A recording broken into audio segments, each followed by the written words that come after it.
welcome to the Teaching Corner. We've been doing a series on executive functioning, and today we're going to talk about metacognition. Now, what in the world is metacognition? It really just means thinking about thinking. So it's shown that kids who go through this process actually tend to think at higher levels. So one of the things that metacognition helps us do is make sense of life experiences.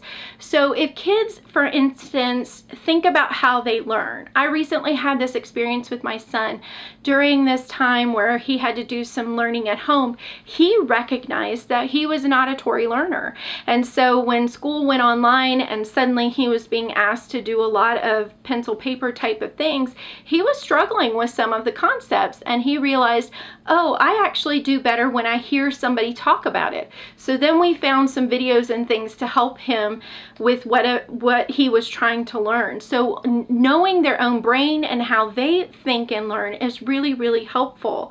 It's helpful for them to know the kind of environment that they learn well in. Do I learn better in a quiet library where nobody's talking, or do I learn better with music in the background with lots of noise? And knowing those kinds of things helps them to find an environment that's conducive to learning for them.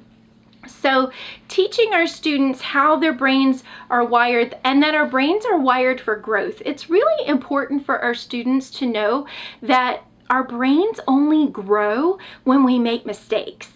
Because if we do something and we get it 100% every time, our brains are not actually learning. It's when we make a mistake that our brain said, oh wait, that didn't work. And so it tries to create a new pathway until we figure out a way that does work. And so that's when we grow neurons, and that's when we're making all of these new connections when we make mistakes.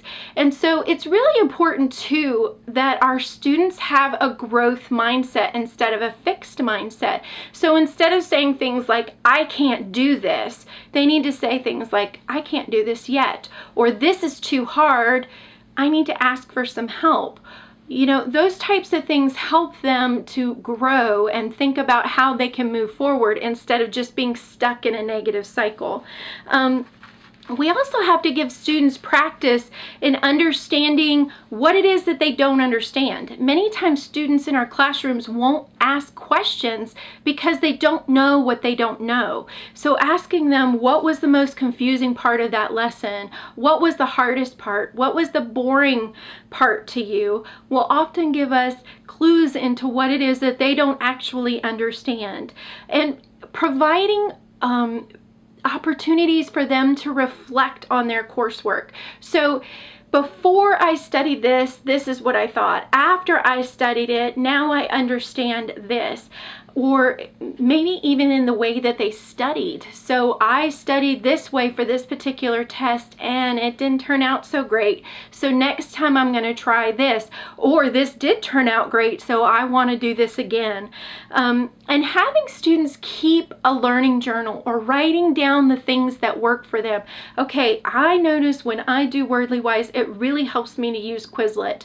Or I notice when I read, it really helps me to take notes while I'm reading, or it really helps me to listen to music while I'm studying, or to watch videos that the teacher sends me as I'm studying for particular things. So as kids notice things and write those down, it helps them hone in and become a more effective learner.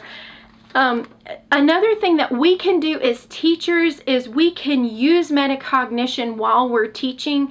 So we might ask students, give them some examples of how they could be an active listener, and then at the end of a lesson say, what do you think were the 3 main ideas of that particular lecture?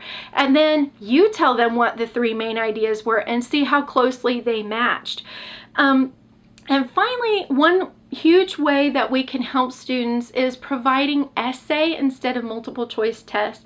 Obviously, multiple choice tests are easier to grade, but when we allow students to do essays, they actually are able to do higher order thinking and use those higher order thinking skills, but they're also able to explain to us their thought process instead of just having a set predetermined answers.